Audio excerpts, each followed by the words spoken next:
G'day guys, you guys seem to have enjoyed the last video, so here's 20 survival Minecraft mods. Let's get started. The Headshot mod is a mod that allows you to use your bow and arrow in order to cause extra damage on mobs when you target them in the head. This requires you to charge up your bow to maximum strength. When you hit the mob or the target within the head range of the actual hitbox itself, it will deal extra damage, potentially one-shotting the mob if you have enough damage on your bow. Moving on to horizontal portals, this mod allows you to build portals in a horizontal landscape, allowing you to have a bit more fun and a bit more of a play around with the decoration of your portals. Allowing you to make big or small portals in the actual ground itself, meaning that you have a bit more fun with how you choose to lay out your build designs. Instead of having to worry about tall, lanky, annoying nether portals in your base, you can actually have them hidden within the ground, hidden underneath carpet, or many other different designs that you could potentially come up with. And hey, if you've gotten this far, I'd like to ask you guys, hit the subscribe button down below. It's highly appreciated. We're trying to make it to 100k before the end of this year, and also leave a like down below.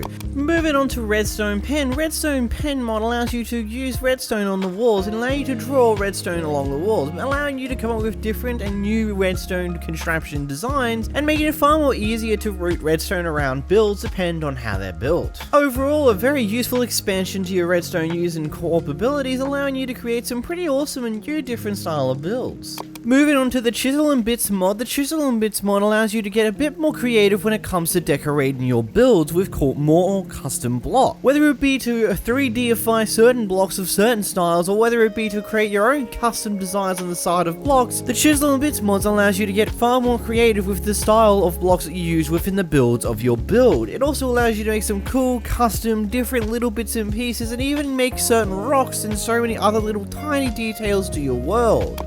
Moving on to our next mod known as SlimyBoyos. The SlimyBoyos mod just gives the abilities for slimes to pick up single items. They will only ever be able to pick up one item, and when you kill them they will drop that back down for you, but this can lead to a few interesting things. First off, one of the more interesting things I spotted on the 𝓵𝓲𝓷𝓴𝓼 website is someone used slimes to actually make an item 𝓵𝓷𝓴𝓼 system, which by the way, definitely wildly inefficient, but definitely cool nevertheless. Another cool quirk of this is that it allows for slimes to pick up random items when they're out and about, and sometimes it might pick up something pretty cool that you might like for yourself that you might be able to pick up from them when you do kill them next time you spot one. Moving on to the Remastered mod. The Remastered mod gives a whole new way of accessing the end dimension. Instead of collecting your typical 12 Eyes of Ender and finding a stronghold, it kind of flips the entire thing on its head. Instead, you have to discover 12 different styles of Eyes of Ender from a collection of different styles of chests, whether it be dungeon chests, whether it be mineshaft chests, whether it be desert temples, or the jungle temple chests, or various other chests throughout the world. You have to collect all 12 Eyes of Ender in order to be able to open the end dimension portal. The main idea behind this mod is to encourage you to explore your Minecraft world far further than what you would typically do before you adventure into the end. And the eyes are the really important part of it all. Once you get all the eyes, you'll be able to find the end castle, which can be found using a map. However, this can be changed to the config file that you can obtain by trading with a cartographer. It is a beautiful and massive structure that focuses on appearance and atmosphere. Ultimately, the point where you would find the end gate. The end gate is an extension dungeon that focuses on exploration, chaps, and challenges. If you want to find the hidden portal, you have to use your creativity to solve 3 different puzzles in the end gate dungeon. Overall, making the journey towards the end dimension far more interesting and different to your typical vanilla playthrough. Moving into our next mod, we have Interactic. Interactic is a mod that adds a bunch of new differences to how items function in the game. Basically, this is kind of similar to the item physics mods, as it does allow you to throw your items on the ground. They'll kind of flop around on the ground, but the big difference between this one and the item physics mod is this also adds in a little extra detail of you have to actually right click on the item to pick it up, instead of it being simply absorbed back into your inventory like it would normally be for Minecraft. Moving on to the Enchant With Mob mod. This mod adds in the enchanted from the Minecraft dungeons. Enchanted mobs will be far more harder to fight, as they'll become far more powerful, have far more health, and have a bit more of a defense as well, making your time a little bit more difficult when you're playing Minecraft, especially when you come across the enchanter. So look out for it. Moving into our next mod, we've got the Evil Wandering Trader mod. Now, this is very interesting. Have you ever wondered why the Wandering Trader is so annoying and so useless? Well, this mod may give you a new spin on why you may wanna, I don't know, like the Wandering Trader. The Wandering Trader will spawn, the Evil Wandering Trader will spawn in your world, and when you go to trade with it, if you do not trade with it, or you heard it, like let's say you right click the trade on it, then you back out of the menu, it will become evil. It will hit you a few times, steal all your stuff, his llamas will turn into skeleton llamas with chests, your stuff will go into them, and it will will run away. If you can successfully catch up to him and kill his llamas as well, you can get your stuff back.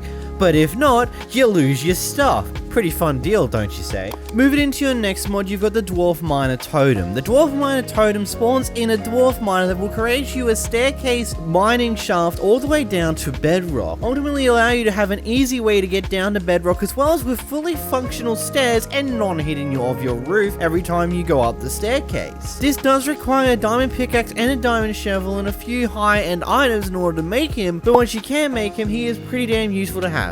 Moving into our next mod, we've got the Hole Filler mod. Now, the Hole Filler mod is pretty self-explanatory. It does one very simple thing and one very useful thing. It will fill holes for you. Whether it be certain creeper holes that come up in your world, or whether it be filling up small lakes that are in your way, or even blocking off cave entrances, you can use this mod to actually create beautiful items that allow you to clear up any form of holy mess and flatten out of your land. It does have the special qualification of if it's a hole wider than 6 blocks, it won't fill it up, just to stop it from filling up the entire world, but overall something very useful, especially when you're dealing with creepers a lot and you're too lazy to fill their holes back up.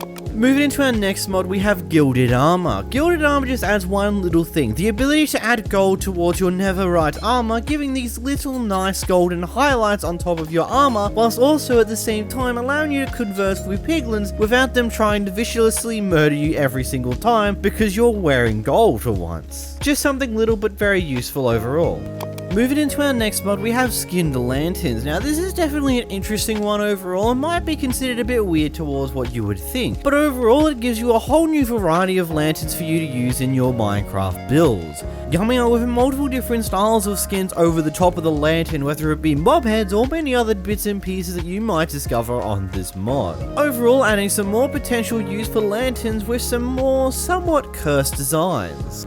Moving on, we have the Carpet Stairs mod. Now, this mod allows you to actually place carpets on top of stairs. Now, there's one little quirk about this one. It also gives you the ability to have wooden plates that you can also put on top of stairs, but at the same time, that might be considered just a touch weird. It might be useful in cases where you want to have the underside of the staircase block being matching to a block down below, which isn't exactly wood, but in cases where it's not exactly that, I don't understand why you wouldn't just use wooden stairs in the first place, but again, that's up to the user to behold. But overall, this is a pretty cool design, allows you to have a consistent carpet theme in your builds and your designs that can also go up the sides of your staircases. Moving into our next mod, we have the Dynamic Trees mod. Now, the Dynamic Trees mod adds in a collection of awesome, cool looking trees into your world that gives some slight variance and differences in how they're all styled overall, giving a more of a tree branch type-esque look that you would find on normal trees, where it gets skinnier the taller it gets and the more branches it branches out to, whilst also adding in another cool design. When you break down one block of the bottom of the dynamic tree, the entire thing will fall down and break, giving you all of the wood and log loot from it in the first place.